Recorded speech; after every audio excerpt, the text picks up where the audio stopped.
को तुलसी सम्मान, सन 2013 में लोकमत सम्मान और राष्ट्रीय सेवा योजना एनएसएस काशी हिंदू विश्वविद्यालय की श्रेष्ठतम पदाधिकारी के रूप में भी आपको सम्मानित किया गया है। मैम आपका बहुत-बहुत स्वागत और बहुत-बहुत आपका धन्यवाद मैम, आपने मेरा इतना छोटा-सा आग्रह आपने मेरा इतना स्वीकार किया उसके लिए मैम बहुत-बहुत धन्यवाद। और आज हम सब यहाँ पर उपस्थित हुए हैं, एक ऐसे कथाकार के विषय में जानने के लिए, जिन्होंने साहित्य को नई दशा और दिशा दी। तो मैम इस आभासी पटल के माध्यम से मैं आपका बहुत-बहुत स्वागत करती हूँ और क्षमा चाहूँगी प्राचार्य सर लग रहा है जुड़ नहीं पाए साथ में। तो उसके लिए मैं क्षमा प्रार्थी हूँ और इस आभासी पटल के माध्यम से आपका फिर से बहुत-बहुत स्वागत और अभिनंदन करती हूँ। और आज ये सौभाग्य मुझे मिल रहा है कि फिर से मैं विद्यार्थी जीवन में अपने प्रवेश करूँगी और आपको सुनने का मुझे मौका मिलेगा। आप धन्यवाद शिखा आपको। और मैं स्क्रीन पर देख रही हूँ अ, हमारी नई पीढ़ी भी है और हमारे साथी भी जुड़ चुके हैं और बहुत अच्छा लग रहा है आप सभी के साथ मिलकर। और अभी जैसे कि चर्चा हुई, आज गोस्वामी तुलसीदास जी का भी जन्म जयंती समारोह है। उनको याद करना और कथा सम्राट प्रेमचंद को याद करना, तो जो आपने मुझे विषय दिया वो है प्रेमचंद की कथा साहित्य में भारत बोध। तो सभी के कल्याण की कामना, सर्वे भवन्तु सुखिनः। सभी को आदरपूर्वक नमस्कार। और आपका जो विद्यालय है महिला शिल्पकला भवन महाविद्यालय, और उसके जो हमारे सम्मानित प्राचार्य हैं डॉक्टर राकेश कुमार जी, और इस व्याख्यान की संयोजक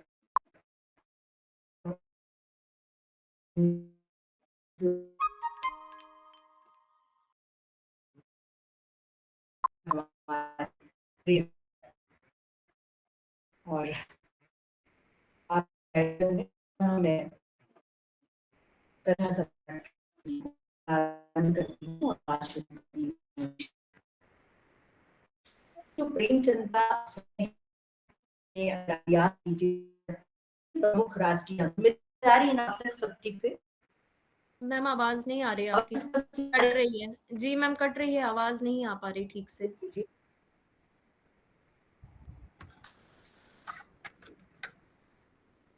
अब आ रही है?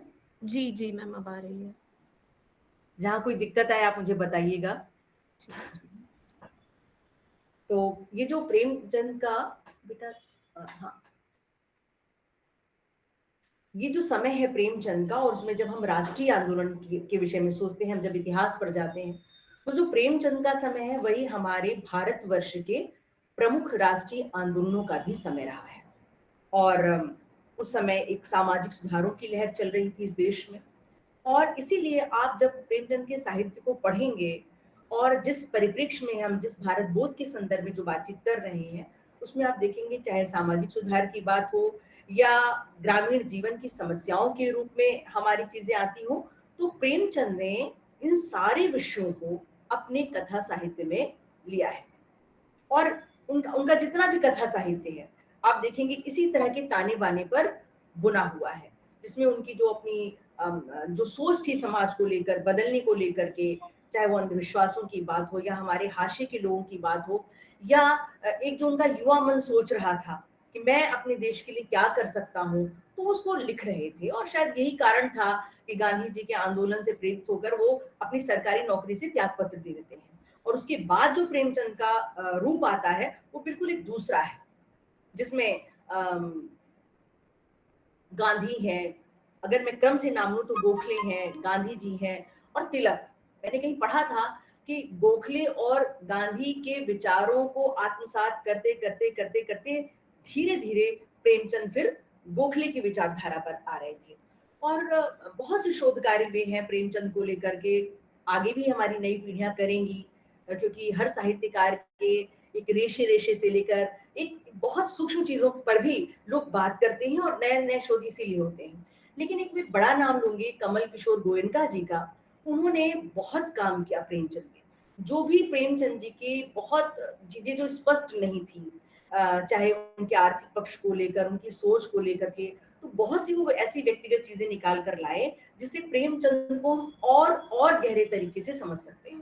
तो मुझे लगता है हमारी नई पीढ़ी को ये नाम याद रखना चाहिए और उनके साहित्य को अवश्य ही पढ़ना चाहिए, क्योंकि वो हमारी पूर्व समय का भी को भी देख रहे थे और आने वाले समय को भी देख रहे थे। इसी तरह उनके परिवार से हैं सारा राय जी। मैं ये नाम इसलिए बता रही हूँ, अभी तक आप लोग अमृत राय को जानते हैं, कलम के सिपाही के रूप में जानते हैं, लेकिन जो सारा राय जी हैं अभी मौजूद हैं और वो भी अपनी तरीके से प्रेमचंद जी की बातों को, उनकी समझ को, चूँकि उनके परिवार की है, तो उनको सुनना अच्छा लगता है। उनके माध्यम से भी प्रेमचंद के उन पहलुओं को जानने का हमें अवसर मिलता है, जिनके विषय में किताबें मौन रह जाती हैं। तो मुझे लगता है जो हमारी नई पीढ़ी है, मैं उसे ज़रूर कहना चाहूँगी, जहाँ पर ऐसे लेखों के संस्मरणों की बात हो, वो ज़रूर सुनें। तब आप उनके आंतरिक पक्ष को भी और अच्छी तरीके से जान सकेंगे। तो मेरी तो व्यक्तिगत रुचि इसमें हमेशा बाल्यावस्था से रही है, मैं और जानूँ, तो सारा राय जी से मेरी बहुत चर्चा हुई। तो आप कमल किशोर जी को पढ़िए और सारा राय जी को भी सुनिए और पढ़िए, तो आपको प्रेमचंद के को लेकर के और आपका मार्गदर्शन हो सकेगा। मैं पुनः अपने चीज़ पर आती हूँ कि जो अगर हम प्रेमचंद के व्यक्तित्व निर्माण की बात करें, तो जो राष्ट्रीय मुक्ति आंदोलन की जो परिस्थितियों से जुड़कर जो उनका जन्म होता है, एक लेखक का जो जन्म होता है, आप उनके समूचे लेखन में ये चीज़ समझ भी सकते हैं और आपको धीरे-धीरे महसूस होगा कि समाज और ग्रामीण जीवन से प्रेमचंद सीधे देश की बात कर देते हैं। कहीं ये देश अमूर्त रूप में है, कहीं बिल्कुल मूर्त रूप में आ जाएगा। मैं भी उन उपन्यासों की चर्चा करूँगी और मैंने इसके संदर्भ में कुछ नोट्स भी लिए हैं, ताकि, क्योंकि एक शिक्षक हूँ, तो नोट्स लेने की आदत सी पड़ी रहती है, ताकि हम अपनी बातों को और अच्छे से आप तक पहुँचा सकें। तो आप देखिए, मैं उनके लेखन के दौर की बात कर रही हूँ। तो जो उनके लेखन का जो आरंभिक दौर था, जैसा कि अभी मैंने कहा कि वो गांधी की मान्यताओं से प्रभावित थे और उन्होंने अपनी नौकरी से त्यागपत्र दे दिया था और असहयोग आंदोलन से शुरुआत हुई थी। तो उन्होंने जब त्यागपत्र दिया और गांधी जी का जो उन पर प्रभाव था, जो आगे चल कर के और विकसित होता है, क्योंकि राजनीति का, और इसी जब आप साहित्य की प्रवृत्तियों को पढ़ते हैं, तो राजनीतिक प्रवृत्ति बहुत मुख्य रूप से आती है। भाई, उस समय देश की राजनीतिक प्रवृत्ति क्या थी? उसका इतिहास उस समय का क्या कहता है? तब आप किसी के भी लेखन को और अच्छे से समझ सकते हैं। तो हम जब आंदोलन की बात कर रहे हैं, तो असहयोग आंदोलन, आवाज़ आ रही है जहाँ पर आपको ऐसा लगे तो मुझे बताइएगा शिखा जी। अरे बिल्कुल स्पष्ट आ रही है मैम। तो जब किसान की बात होगी, मज़दूर की बात होगी, तो हमारे सामने प्रेमचंद का चेहरा आ जाएगा कि जो प्रेमचंद हैं, किसानों की बात लिखते हैं, मज़दूरों की बात लिखते हैं, जो शोषित है, जो उत्पीड़ित है, उस जनता की वो बात करते हैं। तो इनकी मुक्ति को ही, इनकी ये जो बंधन में बंधी हुई पीढ़ी थी, चाहे वो कर्ज के बोझ के तले हो, चाहे आंसू किसान बड़ी आसानी से आत्महत्या कर रहा है। अच्छा, किसान मजबूत नहीं रह गया है, लेकिन याद कीजिए अपने गोदान के किसान को, वो मजदूर नहीं बनना चाहता, वो पलायन नहीं करना चाहता, लेकिन उस समय एक शुरुआत हो चुकी थी कि उसके पुत्र के रूप में क्यों मजदूरी की ओर जाएगा। किसान को बहुत एक दृढ़ स्तंभ के रूप में प्रेमचंद ने देखा है और स्थापित किया है, क्योंकि उस समय का किसान ऐसा था। अगर आप आज के समय से तुलना करें, तो किसान आत्महत्या कर लेता है। कहीं कर्ज के बोझ से उसके अंदर वो ताकत नहीं रही, उसके अंदर वो सामर्थ्य नहीं रहा। मतलब प्रेमचंद का किसान और आज के किसानों में, उसकी सोच में, उसकी समझ में बहुत परिवर्तन आया है। तो मुझे तो लगता है गोदान की प्रतियां वितरित कर देनी चाहिए कि उस समय का किसान कितना सबल है और साहित्य ही तो हमें अवसाद से बचाता है, साहित्य में दृढ़ करता है। तो इसी के संदर्भ में मैं आपसे बात कहूँगी कि मुझे नहीं लगता कि या हो सकता है मेरी बात से आप असहमत भी हो, लेकिन जो मैं सोचती हूँ कि साहित्य को पढ़ने वाला व्यक्ति अवसाद का शिकार नहीं हो सकता, वो आत्महत्या नहीं कर सकता। क्योंकि उसको कहीं न कहीं से, और इसीलिए जो हमारी जो नई शिक्षा नीति है, उसमें जो अन्य जो पाठ्यक्रम जोड़े गए हैं, उसमें कथा साहित्य भी रखा गया है कि नई पीढ़ी उसको पढ़े, वो संगीत भी जाने, वो साहित्य से भी जुड़े। एक बार एक बहुत युवा वैज्ञानिक था, ट्रेन में यात्रा कर रहा था, तो उसके हाथ में एक उपन्यास था, प्रेमचंद का उपन्यास था और मैं विदेशी व्यक्ति की बात कर रही हूँ। उपन्यास था, तो एक उसी ट्रेन में नीचे एक व्यक्ति बैठा था और वो जान रहा था जो बैठा है वो बहुत प्रतिभाशाली युवा वैज्ञानिक है।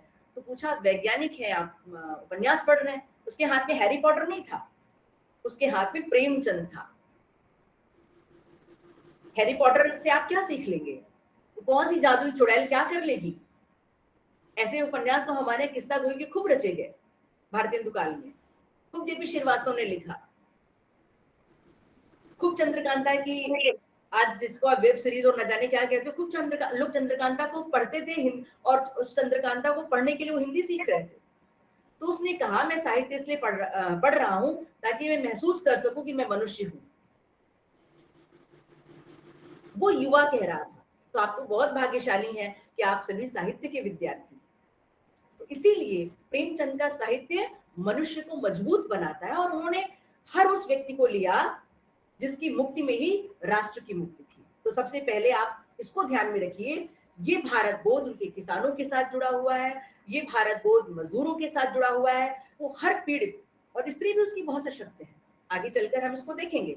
तो जो उनके विशेषकर जो उपन्यास है और जो ब्रिटिश शासन में जो उनकी दुर्दशा थी, उसका चित्रण वो बहुत बारीकी से करते हैं। उनको किसी मनोवैज्ञानिक की जरूरत नहीं है, और मुझे लगता है लेखक सबसे बड़ा मनोवैज्ञानिक होता है।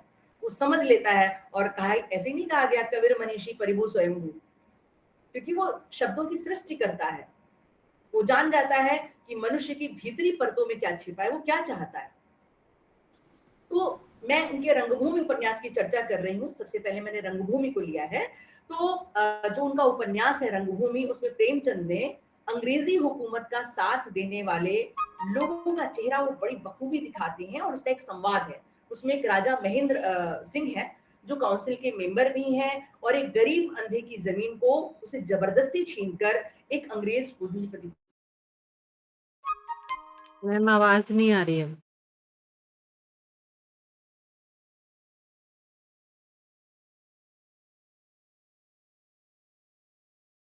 हेलो।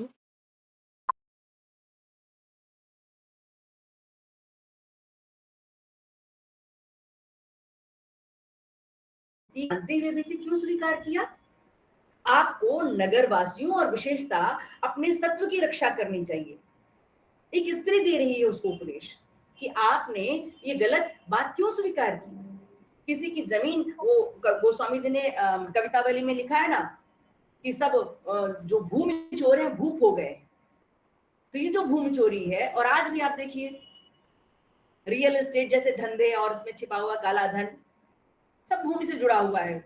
जो भी साहित्य में लिखा गया वो हमेशा था, हमेशा है और हमेशा रहेगा। और यहाँ पर राजा महेंद्र सिंह को उसको प्रबोध देने वाली एक स्त्री है, यानी स्त्री को लेकर के प्रेमचंद के मन में कितना सम्मान था। और मैं आपको रोचक बात बताऊं कि प्रेमचंद जी ने उस समय के युग में वैवाहिक विज्ञापन के माध्यम से शिवरानी जी से विवाह किया था। तो आप सोच सकते हैं वो कितनी प्रगतिशीलता थी उनमें, और इसीलिए उनके पात्र बड़े महत्वपूर्ण हैं। त्याग को महत्व देते हैं प्रेमचंद, प्रेम को महत्व देते हैं, और इसीलिए उनकी जो रंगभूमि में जो राजा की पत्नी है ये ऐसा कहने का साहस कर पा रही है। वो कहती है कि दुखियों की हिमायत करें, निजी हानि लाभ की चिंता न करके हुक्काम का विरोध, हुक्काम मतलब सत्ता, हुक्काम का विरोध करें और सारे नगर में, सारे देश में तहलका मचा दें। एक क्रांति की बात कर रही है वो।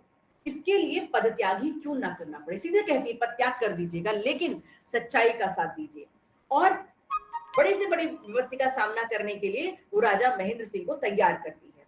और ये भी कहती है वो बात, जैसे सूर की गोपियां कहती हैं कि हरिहु राजनीति पढ़ आए।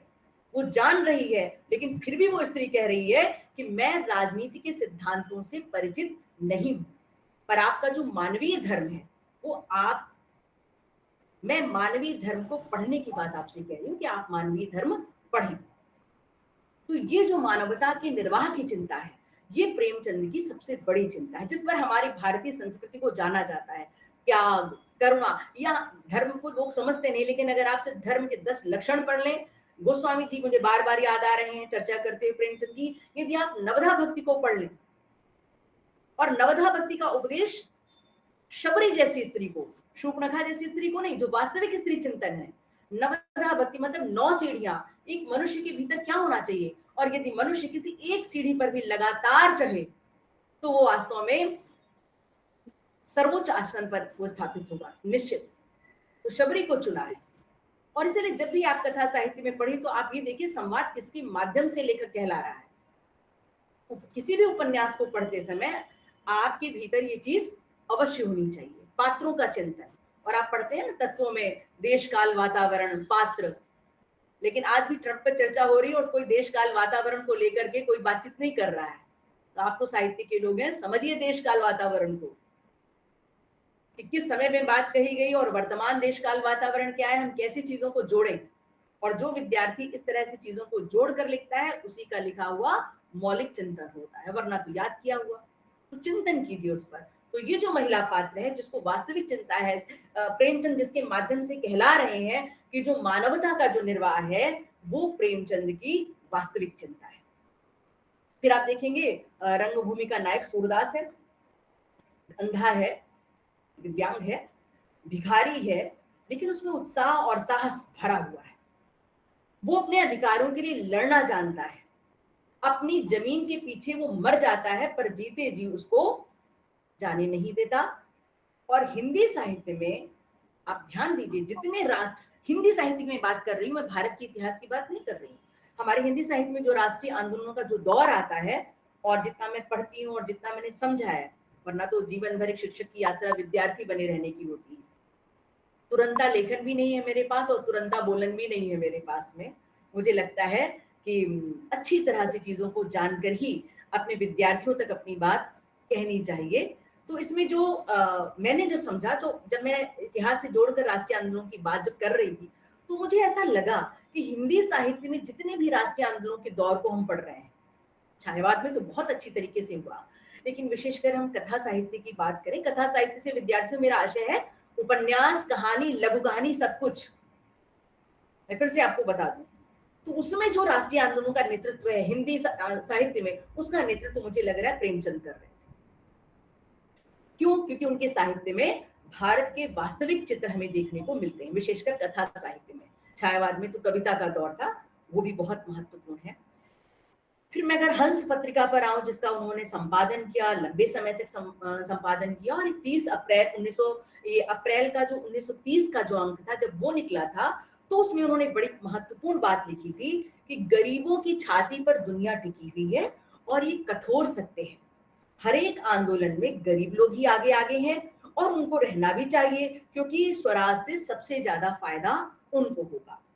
प्रेमचंद राष्ट्रीय मुक्ति आंदोलन को गरीब जनता का आंदोलन बनाना चाहते थे, वो चाहते थे, लेकिन आगे चलकर क्या हुआ, कुछ पूंजीपति जुड़ जाते हैं। लेकिन मुझे जो लगता है प्रेमचंद को पढ़ते पढ़ते, अगर पूंजीपति पूरा कब्जा कर ले बिल्कुल गलत है, लेकिन अगर किसी चीज को प्रायोजक न मिले तो भी चिंता का विषय है।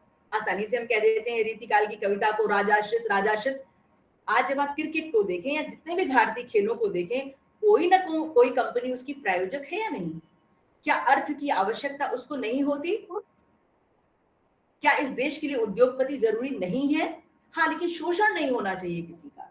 तो प्रेमचंद को पढ़ते समय आप आंख कान खोलकर ये भी ध्यान दें कि पूंजीपति का ही चिंतन बुरा पक्ष नहीं है, उसके भी अच्छे और बुरे मैं शोषण का विरोध करती हूं कि कोई किसी का शोषण न करे। अगर लोग फैक्ट्री नहीं लगाएंगे तो लोगों को रोजगार नहीं मिलेगा, लोगों को काम नहीं होगा, तो कैसे रहेगा? अगर एक नेतृत्व कर रहा है तो उसका भी सम्मान होना चाहिए, वो भी हमारे देश का धनाध्यक्ष है, उसका भी सम्मान होना चाहिए। लेकिन हम आवाज उठाने लगे, वामपंथियों के नाम पर आंदोलन कर रहे हैं, न्याय दो न्याय दो। भाई तुमने कितना न्याय किया है किसी के साथ? तुम भी तो राजकोष से ही दोगे, क्या तुमने इतना कुछ व्यक्तिगत दिया है क्या? आंदोलन करना तो बड़ा आसान होता है, हम जिंदाबाद मुर्दाबाद भी करने लगते हैं। किसी की फैक्ट्री में हम आग लगाने के लिए भी घूम रहे होते हैं, लेकिन ये भी सोचिए उसने भी तो मेहनत से बनाया है। किसी का विरोध करने से पहले आप ये भी सोचिए उसके द्वारा अन्याय क्या हो रहा है, आप उसका विरोध कीजिए। जब आप 1936 के दौर के साहित्य को पढ़ें और कुछ खास विचारधारा के साहित्य को पढ़ें, तो ये भी आप जरूर सोचिएगा कि हमें आलोचना किस परिप्रेक्ष्य में करनी चाहिए, वो आलोचना राजनीतिक नहीं होनी चाहिए। ये ध्यान रखने की बात है।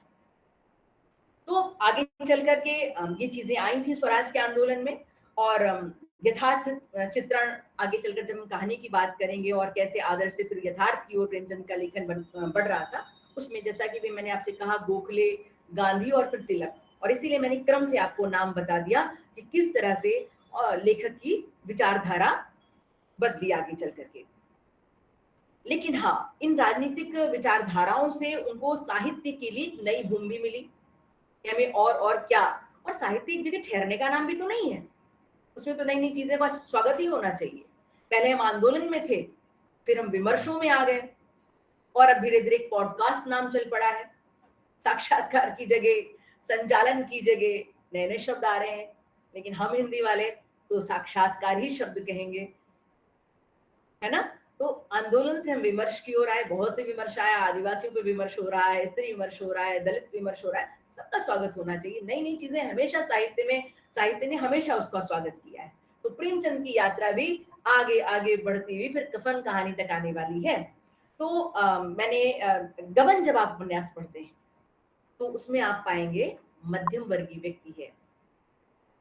प्रारंभ तो होता है कि आभूषणों का लोभ है और जालपा की उम्र ही कितनी है, हमें उम्र भी देखनी होगी, उसकी आयु कितनी है, किस आयु की वो बातें कर रही है, फिर धीरे-धीरे जालपा कैसे परिपक्व होती है, समझती है, समाज को समझती है, धीरे-धीरे वो देखती है न्याय व्यवस्था में कितनी कमियाँ हैं, जिसने जो अपराध किया नहीं है और उसको झूठी गवाही देकर के फँसाना। तो यानी ब्रिटिश साम्राज्य में ये खूब धंधा चल रहा था।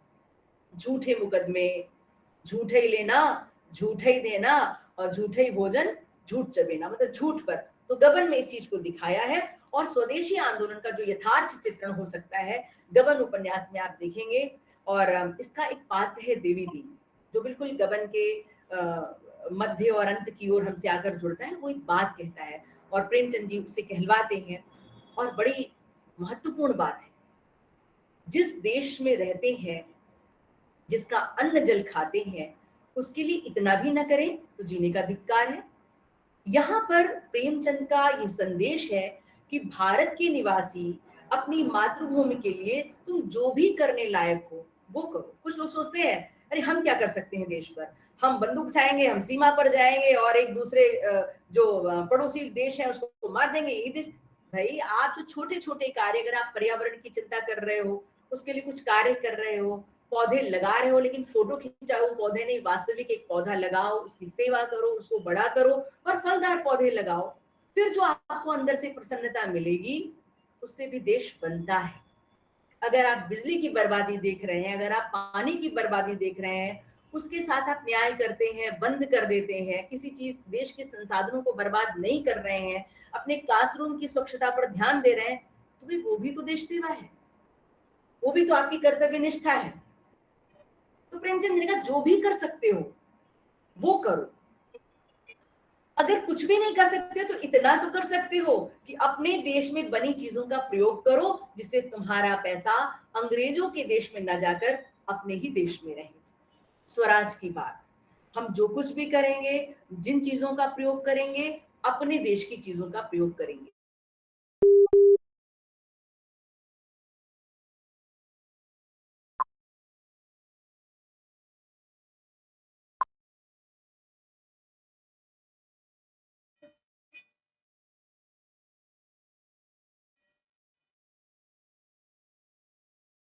तो मालवीय जी से लोगों ने पूछा आपने आंदोलन में भाग नहीं लिया, तो बहुत उन्होंने प्यार भरा उत्तर दिया कि मेरे पास कुछ विदेशी है ही नहीं, सब स्वदेशी है।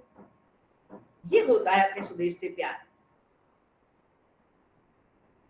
और इसीलिए गबन में खादी की आप देखेंगे बहुत चर्चा है जब आप उसको पढ़ेंगे और देवी दिन के चरित्र में आप प्रवेश करेंगे, तो आप नई पीढ़ी के हैं, आपके पास भी एक परिधान खादी का अवश्य ही होना चाहिए।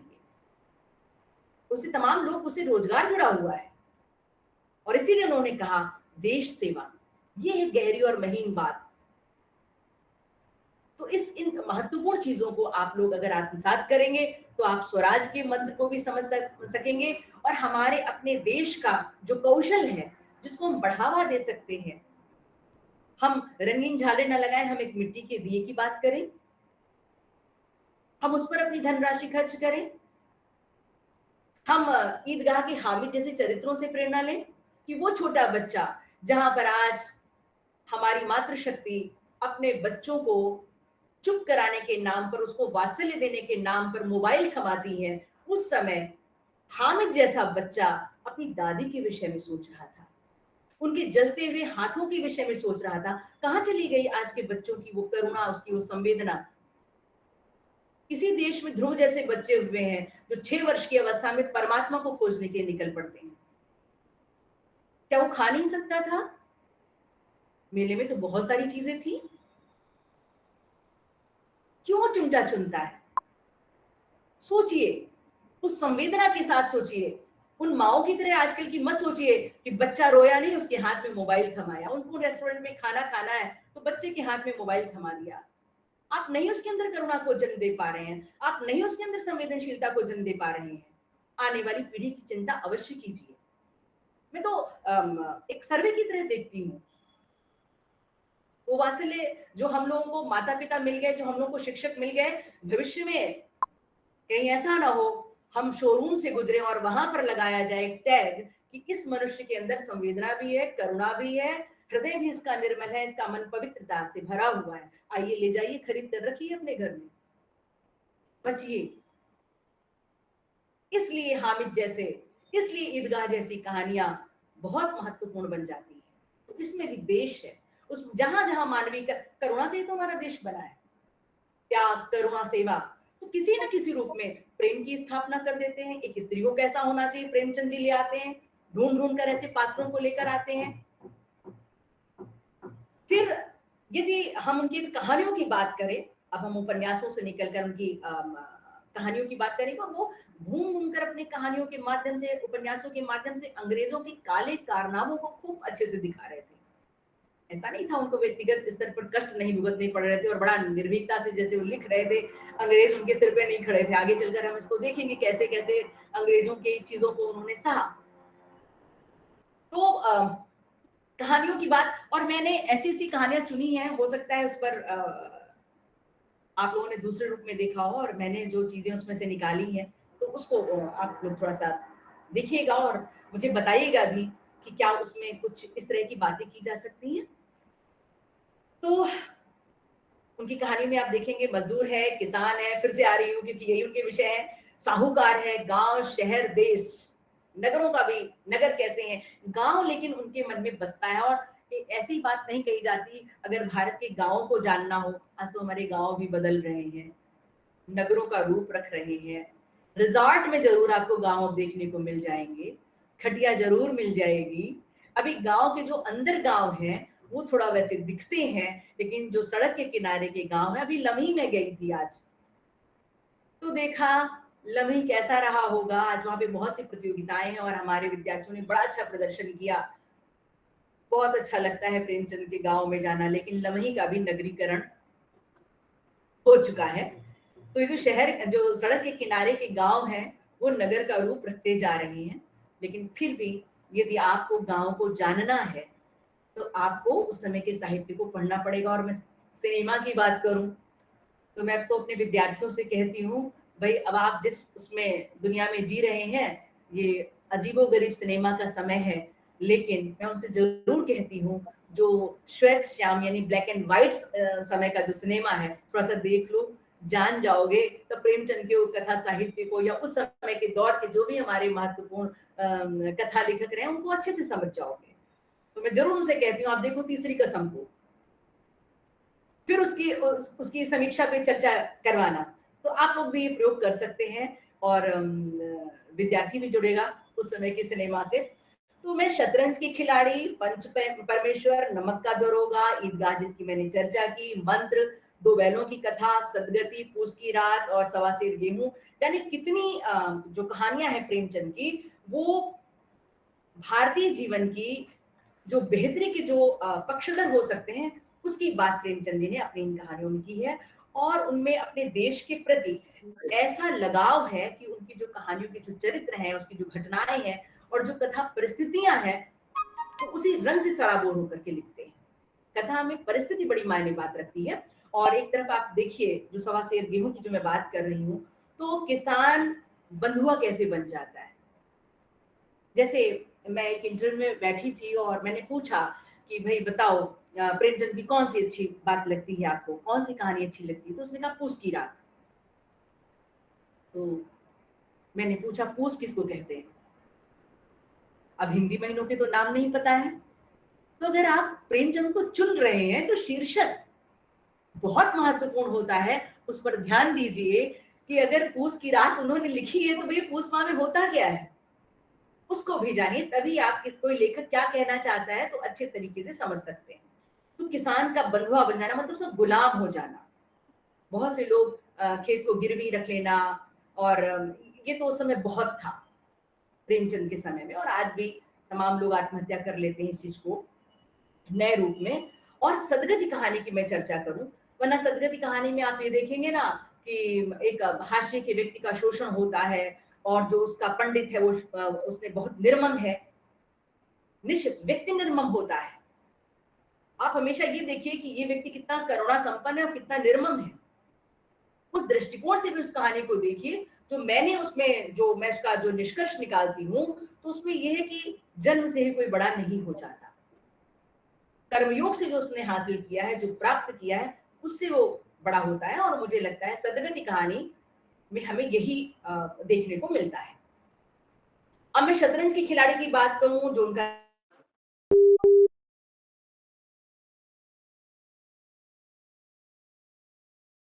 और ये कहानी हमें बताती है राजनीतिक जो अधपतन है,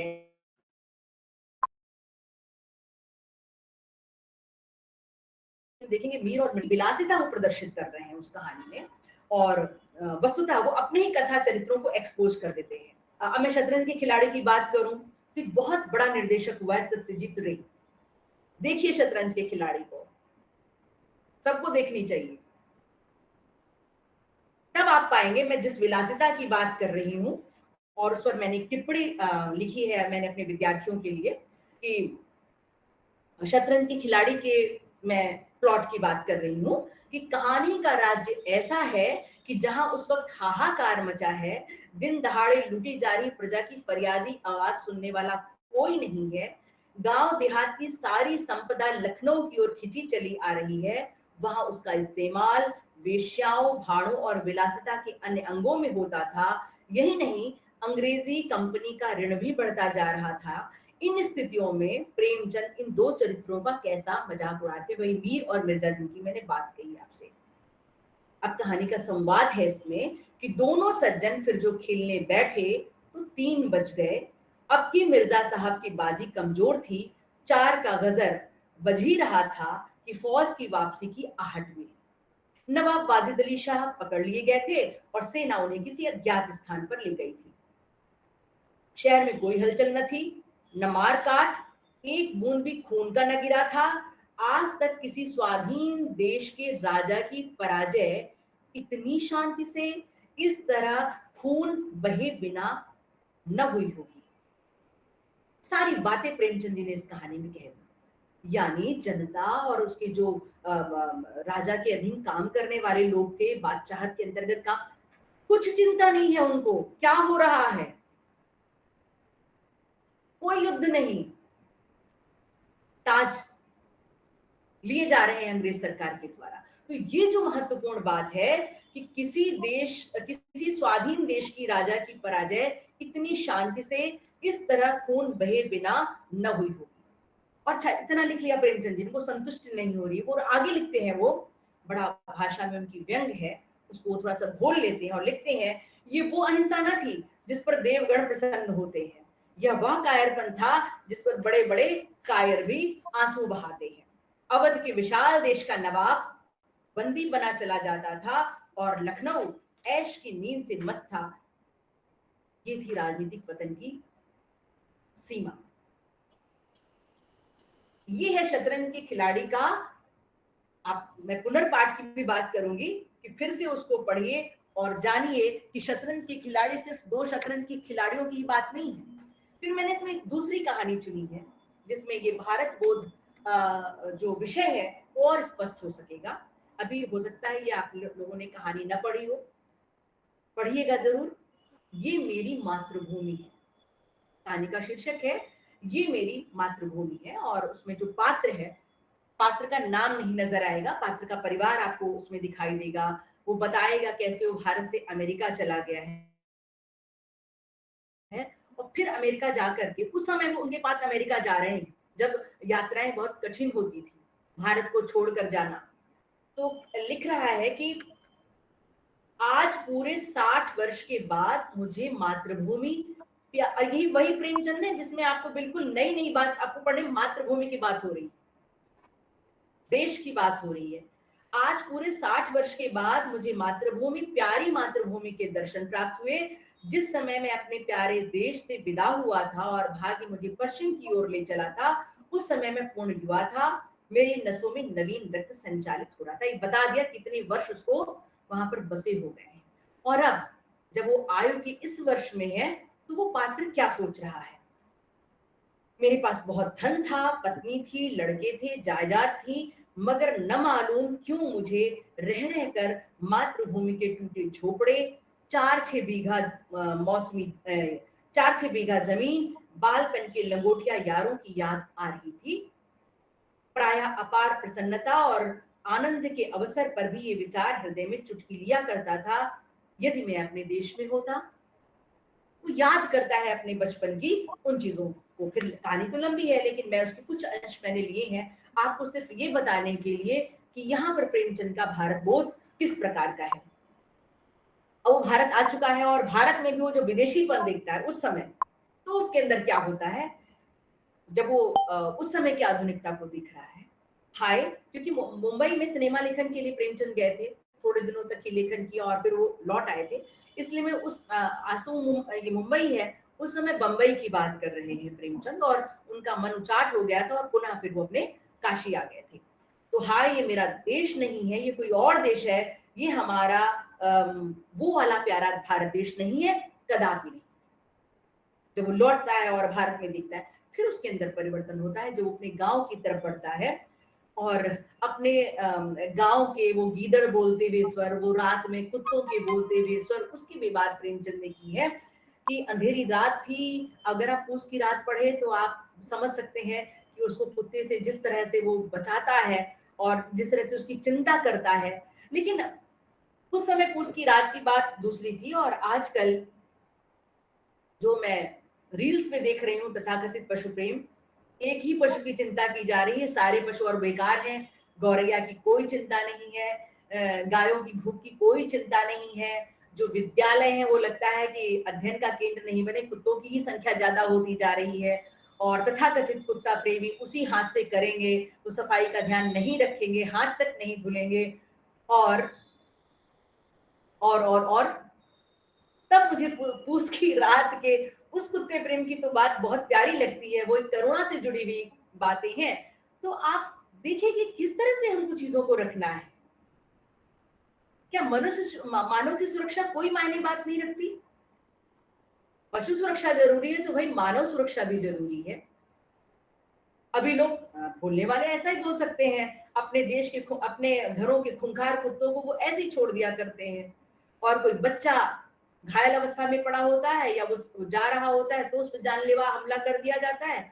आप सोच सकते हैं उस समय भी कुत्ता है और ये भी कुत्ते हैं, आप कैसे कैसे सोचेंगे? तो इसीलिए यहाँ पर भी जो बात है, अंधेरी रात थी, गीदड़ और कुत्ते अपने अपने कर्कश स्वर में उच्चारण कर रहे थे। मैं अपना दुखित हृदय लेकर उसी नाले के किनारे पर बैठ गया और सोचने लगा, अब क्या करूं? फिर मैं अपने पुत्रों के पास लौट जाऊं और अपना ये शरीर अमेरिका की मिट्टी में मिलाऊं? उसके सामने प्रश्न है, वो जाना नहीं चाहता, लेकिन सोच रहा है यहाँ क्या लेने आया था और अब ये देश कैसा होता जा रहा है। उसके अंदर ये भी अंतर्द्वंद अपने पात्र के उन्होंने उसमें दिलाया है। लेकिन फिर उसके मन में जो अंतर्द्वंद, उनके पात्रों में अंतर्द्वंद बहुत चलता है और फिर एक रिजल्ट, उसका एक परिणाम भी आता है। तो सोच रहा है, और हर मनुष्य के मन में संकल्प विकल्प ये सारी चीजें चलती रहती हैं, तो उनके पात्रों में भी है। फिर वो सोचता है कि प्यारे देश की याद बनी थी, पर अब मैं देश विहीन हूँ, मेरा कोई देश नहीं है।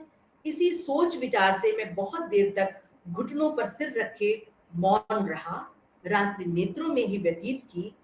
घंटे वाले ने 3 बजाए। अभी जैसे हमारे विद्यार्थी हैं, वो सोच रहे होंगे घंटे वाले ने 3 बजाए। तो जहां तक जब मेरा भी बचपन था और हम लोग गाँव में जाते थे, तो सबके घरों में घड़ी नहीं होती थी, तो घंटे बजाते थे और ये पता चल जाता था कितना समय हो गया है।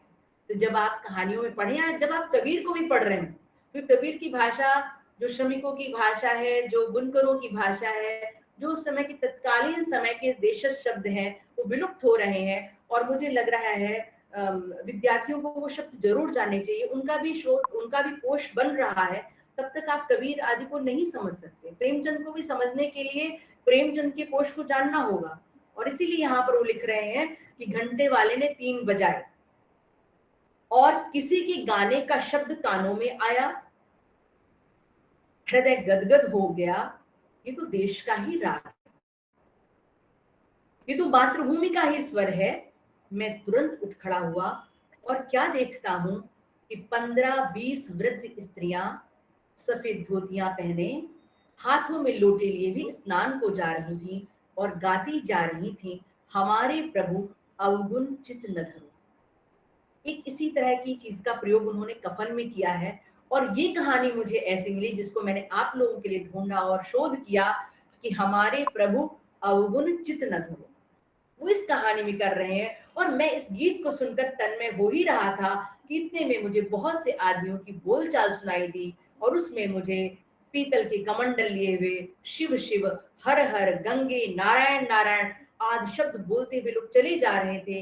आनंददायक प्रभावोत्पादक राग से मेरे हृदय पर जो प्रभाव हुआ उसका वर्णन करना कठिन है। ये वही प्रेमचंद लिख रहे हैं सारी बातें। अब मैं अपने विशेष आनंद में मग्न था। जब कहानी अंत की ओर बढ़ रही है, मैंने अपना पुराना कोट पतलून उतार कर फेंक दी, गंगा माता की गोद में जा गिरा, जैसे कोई भोला भाला बालक दिन भर निर्दयी लोगों के साथ रहने के बाद संध्या हो अपनी प्यारी माता की गोद में दौड़ा चला आता है, उसकी छाती से लिपट जाता है। अब मैं अपने देश में हूँ, ये मेरी प्यारी मातृभूमि है, ये लोग मेरे भाई हैं और गंगा मेरी माता है। मेरी स्त्री, मेरे पुत्र बार बार बुलाते हैं, मगर अब मैं गंगा माँ का तट और अपना प्यारा देश छोड़कर वहां नहीं जा सकता। अपनी मिट्टी गंगा जी को ही सौंपूंगा। अब संसार की कोई आकांक्षा मुझे इस स्थान से नहीं हटा सकती, क्योंकि ये मेरा प्यारा देश और यही मेरी प्यारी मातृभूमि। मेरी उत्कट इच्छा यही, जहां पे कहानी समाप्त होती है, मेरी उत्कट इच्छा यही है कि मैं अपनी प्यारी मातृभूमि में ही अपने प्राणों का विसर्जन करूं। और आप इस कहानी में पाएंगे कि आपका संपर्क प्रेमचंद के बिल्कुल एक नए कथानक के साथ हो रहा है। ये हमारे बीच में बिल्कुल एक नया प्रेमचंद हमारे सामने आ रहा है।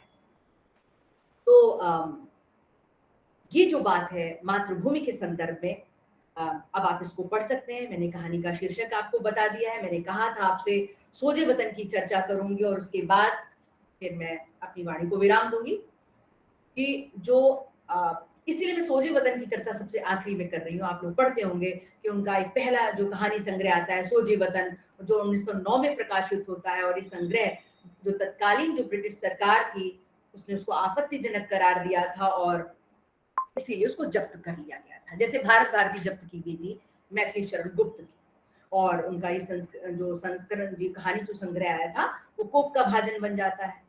और इसलिए जरूरी है कि जब्त करना अंग्रेज सरकार के द्वारा।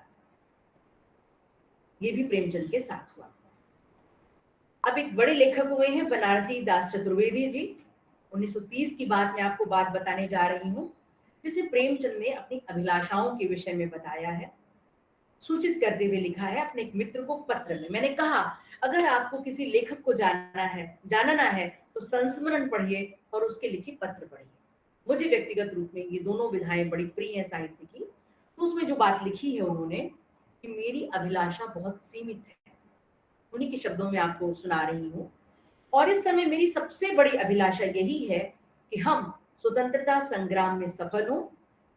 मैं दौलत और शोहरत का इच्छुक नहीं हूँ, खाने को मिल जाता है। मोटर और बंगले की मुझे हविस नहीं है। हाँ, ये जरूर चाहता हूँ कि 2-4 उच्च कोटि की रचनाएं छोड़ जाऊं, लेकिन उनका उद्देश्य भी स्वतंत्रता प्राप्त ही हो। प्रेमचंद के ऐसे ढेरों पत्र, टिप्पणियां, वार्तालाप, साक्षात्कार आदि ऐसे हैं जिनमें सबसे मुख्य जो निष्कर्ष यही निकलकर उभर कर आता है कि समूचे रचना काल में प्रेमचंद की सबसे मुख्य चिंता राष्ट्र की मुक्ति है और राष्ट्र की स्वाधीनता है।